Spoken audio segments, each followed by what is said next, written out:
The earliest memories of my vocation really started, I think, on Good Friday when I was about 10 or 11.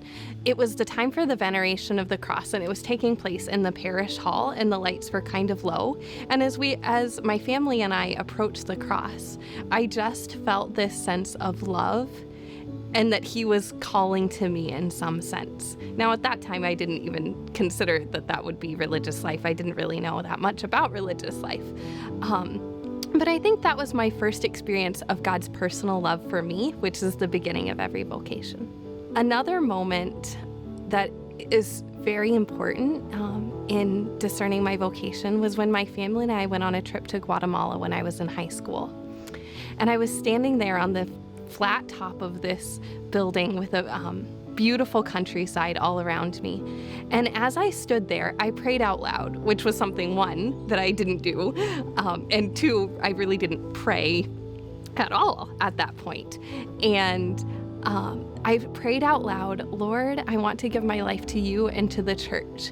And I didn't know what that meant. I had no idea what it meant to give my life to the church, but I wanted to love him, to return that great love and that great experience of him giving himself to me. I wanted to return.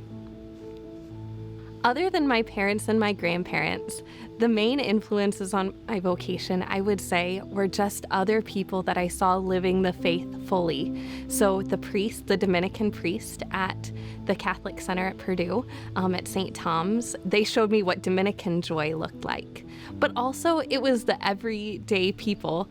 I call her Church Grandma Karen, but she attended daily Mass, and I saw her love for our Eucharistic Lord, and that made me want to love him more and more. So here at the convent, we have a beehive, and I am the convent beekeeper.